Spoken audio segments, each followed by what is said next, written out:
So I've been busy lately. I haven't been posting a whole lot of videos, but I would like to make a request to all my fellow content creators and all of my followers. If it's time to shift our focus. Fascism is still pushing in the United States right now. You see what's happening with Donald Trump. You see what's happening with putting troops at the border to interview people as they're leaving the country. This is a full-on dictatorship that's about to happen, and it's about to happen right next door to us.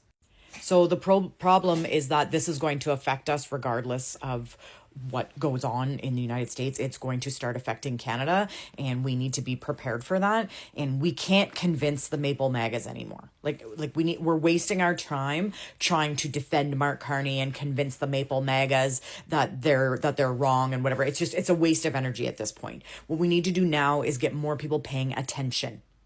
More people need to be paying attention to what is going on in the United States right now, because it's oozing into Canada with the whole Maple MAGA movement, and it's oozing in and it's affecting people, and it's spreading anger and it's spreading hate. It's not about liberal versus conservative anymore. This is about fascism oozing its way into Canada, and we need more people paying attention. And it's difficult because a lot of times in politics, when you're hanging out with friends or family, people always say, don't talk about politics, don't talk about politics. We need to start talking about it. We need to start saying out loud what is happening in the United States. We need to start saying out loud how much the aggressive Danielle Smith, Pierre Poilievre campaign is linked to the exact same things, and how they're pushing for separatism for Alberta. Alberta is now talking about privatizing their healthcare, making their own police state around their own border by not using the OP or the RCMP. They're talking about completely privatizing things. They're also talking about gaining access to people's healthcare without their permission, which is completely forbidden. There are nurses in Alberta raising the alarm about things like vaccinations, which we all know Albertans have the highest case of measles right now. The opinion that's going on there is all right-wing fascist ideologies.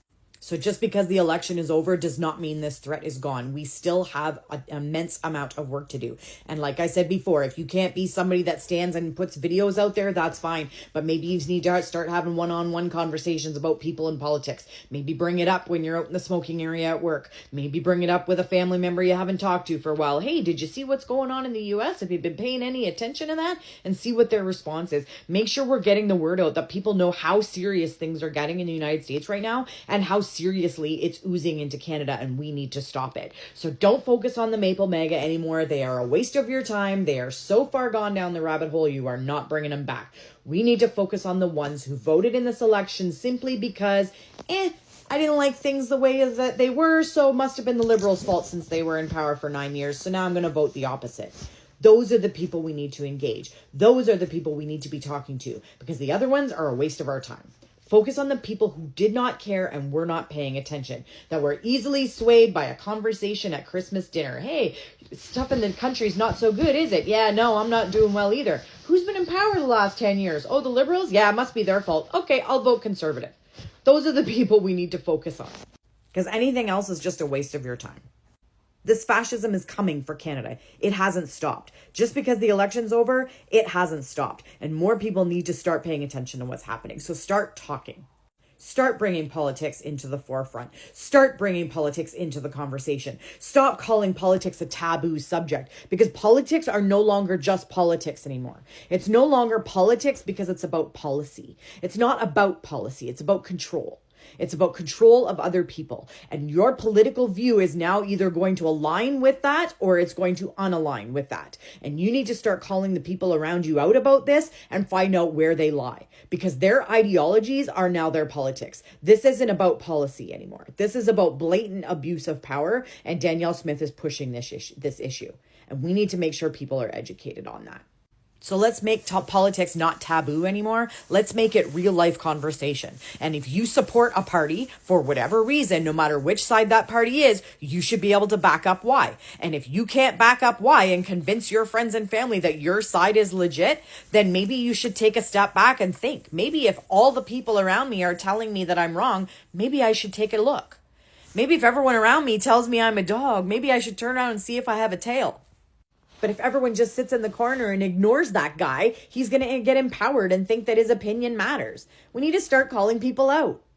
We need to start calling people out on being misogynists. We need to start calling people out when they interrupt other people because they're not paying attention, because they're not respecting that person. We need to call people out when someone makes a comment about an Indigenous person or a BIPOC member of the community, or someone makes a negative comment about a trans person. I get it. You want to have your belief about a trans person. That's fine.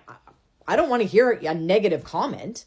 It's one thing to say, I support this policy because A, B, and C, but don't tell me it's just because you don't like trans people. That's not a good enough answer. And if you can't convince me of a good answer, then you are not allowed to speak about it. And more people need to tell you that that's unacceptable behavior. And if I'm being unacceptable, I need more people telling me that's unacceptable behavior. It works both ways. Just because you have freedom of speech doesn't mean it gives you freedom to be an asshole. There's a difference. Start calling out the guy that talks about his wife like she's his personal dishwasher and cook. Start calling out the guy who has nothing to complain about but immigrants at the Tim Hortons. Start calling out the guy who makes comments about Indigenous people needing to cash their check and won't find it if it's under their work boots.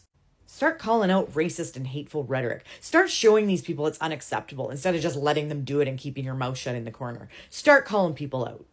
Because the fascists are making themselves loud and proud right now. And if that's the case, then that's what we need to do too. And tell them that their rhetoric is not welcome here. Convince more people to start calling people out.